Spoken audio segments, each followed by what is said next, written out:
시장이 아니고 이제 백수입니다. 오늘은 선진대국 대개혁 100+1 중에서 사회교육 문화 분야 과제에 대해서 말씀드리도록 하겠습니다. 홍준표 정부는 정의로운 사회, 건강한 공동체를 만들겠습니다. 지금 우리 사회에 정의와 질서, 공정이 무너지고 있습니다. 법과 원칙이 무시되고 강력범죄가 우리 사회에 만연합니다. 12개 혐의에 5개 재판이 진행 중인 전과사범 범죄자가 대통령이 되겠다고 나서는 그런 대한민국이 되어버렸습니다. 흉악범은 인권보호라는 명목하에 보호받고 잔인하게 살해당한 피해자들은 아직도 그 가족들은 눈물을 흘리고 있습니다. 이제는 바로 잡아야 됩니다. 흉악범에 대한 사형을 집행하고 범죄, 정치인, 법비 등을 단호히 척결하도록 하겠습니다. 정의와 질서가 살아있고 공정한 법치가 작동하는 선진사회를 만들어야 합니다. 다음으로 극단적 페미니즘과 PC주의가 전염병처럼 우리 공동체를 잠식해 오고 있습니다. 이제는 흔들리는 가정과 가족의 역할을 다시 세워야 할 때입니다. 차별금지법에는 단호히 반대하고 페미니즘으로 따뜻한 공동체를 다시 세우도록 하겠습니다. 우리나라를 인재 강국으로 만들기 위해 교육 대개혁에 다시 나서야 할 때입니다.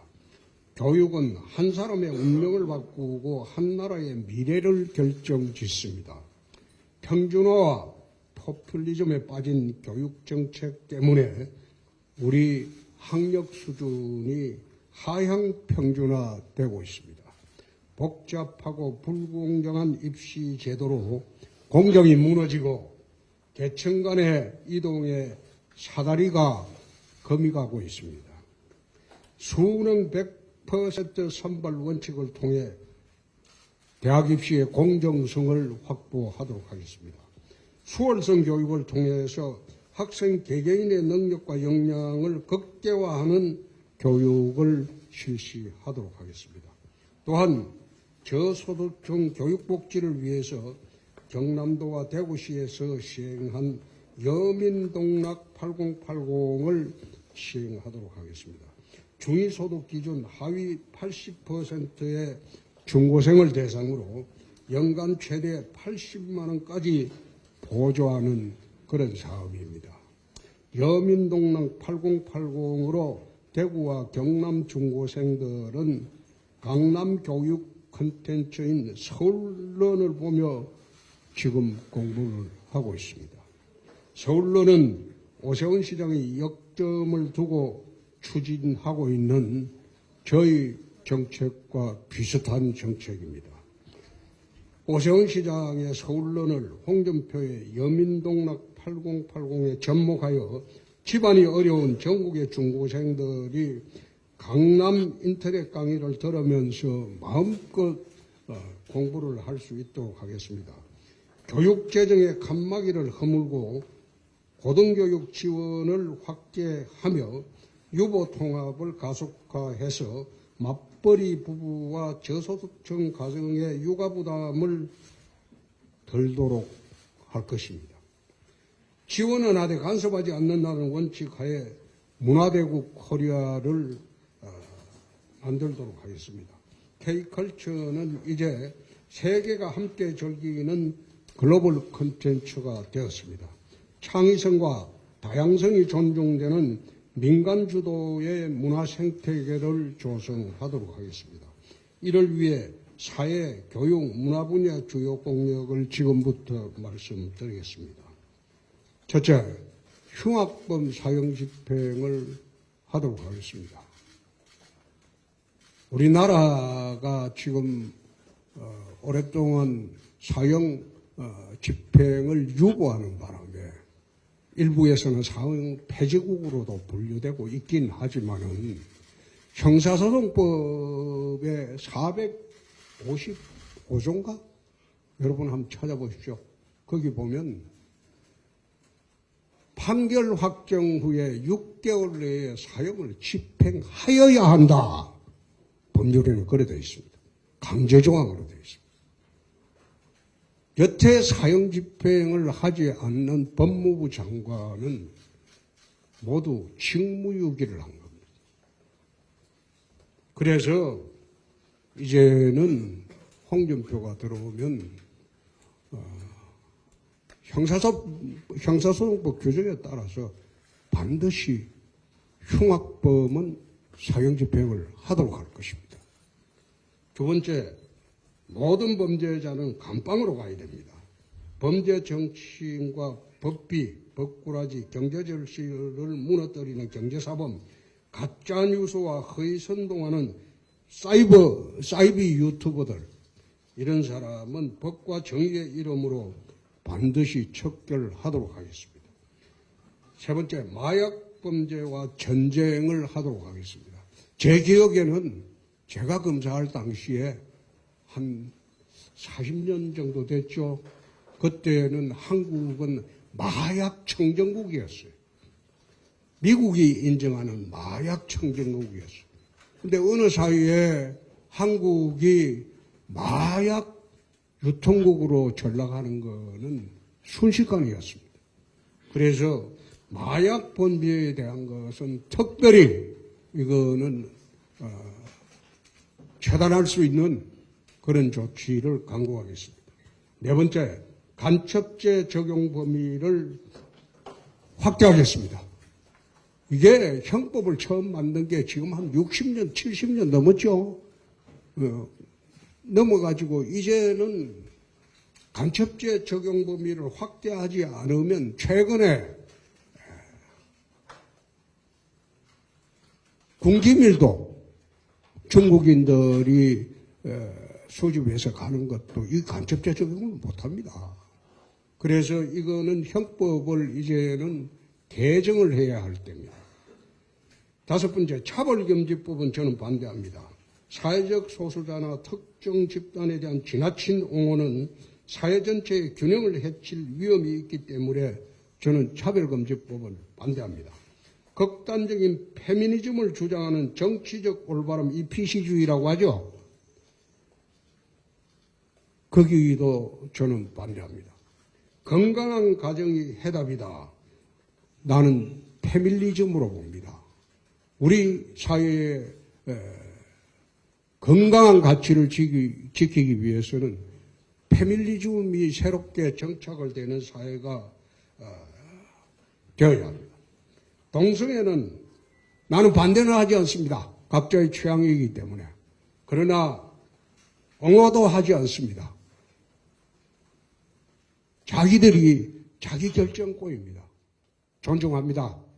그러나 그것이 확대가 되어서 사회를 어지럽히는 것은 그거는 옳지 않은 처사입니다. 여섯 번째, 격차 해소 정책을 강력히 추진하겠습니다. 7대 사회적 격차를 해소해 나가도록 하겠습니다. 우리 사회의 7대 사회적 격차라는 것은 양성 간의 격차, 세대 격차, 장애인 격차, 디지털 격차, 지역 격차, 경제 정보 격차, 농촌 난방 격차, 대부분 이런 겁니다.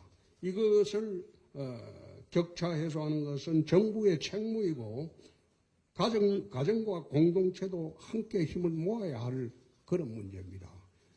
이런 문제가 심화되면 사회적 갈등이 정폭되고 대한민국이 하나로 가기가 참 어렵습니다.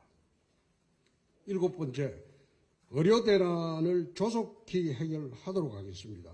의료 대란을 해결하고 의료 개혁을 통해서 의료를 정상화하도록 하겠습니다. 이 부분은 윤석열 정권이 처음에 의사정원을 이야기할 때 제가 한 말이 있습니다. 2,000명을 파격적으로 정대를 하게 되면 가장 큰 문제가 이공계가 형해화될 우려가 있다. 모든 인재들이, 대한민국 인재들이, 이공계 인재들이 의과대학으로 다 가게 되면 이공계 발전에 큰 문제가 생긴다. 차라리 의과대학보다는 다른 이공계에 대한민국 인재들이 가는 것이 옳지 않느냐. 옛날에는 수능 수석 합격자들이 간 곳이 서울대 물리학과입니다. 기초 물리학을 해가지고 과학 발전에 기여하겠다. 그게 옛날에 그게 트렌드였어요. 지금은 어느새 전부 의과대학으로 집중이 되니까 나라의 미래가 암담해집니다. 그래서 2,000명을 정원 확대할 때 내가 반대를 했습니다. 그렇게 하는 게 아니다. 차라리 의사 수가 정말로 모자란다면 단계적 정원을 해라. 의협하고 언론에서 정원을 대폭 조정해서 정원은 확인을 해야 될 것 아니냐. 한국 사회가 급격히 노령화되고 의사가 필요한 사회가 되어버리는데 거기에 걸맞는 의사 정원 수는 의협하고 언론에서 협의해서 처리하는 게 옳지 않느냐. 그런 식으로 이야기를 쭉 해왔습니다. 그리고 의료사회 내부에서도 이게 문제가 좀 있는 게 건강보험의 수가 조정을 좀 해줘야 됩니다. 건강보험의 수가 조정이 되지 않으니까 필수 의료 해야 하는 그 부분은 의사 지원자가 없어요. 지금 의사 지원자가 가장 인기 있는 부서가 안과, 피부과, 그 다음에 성형외과 이쪽으로 다 몰립니다. 정작 필요한 신경외과, 정형외과 의사 본래의 우리 통상으로 하는 내과 이런 데에는 의사들이 지명을 하지 않아요. 힘만 들고 의료보험 수가가 극히 낮으니까 특히 산부인과 같은 경우는 거의 폐지 수준으로 가고 있습니다.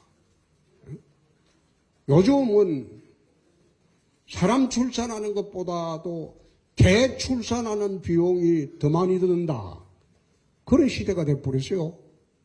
그러니까 산부인과가 지망할 사람이 없죠. 그래서 그런 부분은 동시에 해결이 되어야 할 문제고 또 의료 분쟁도 의사들이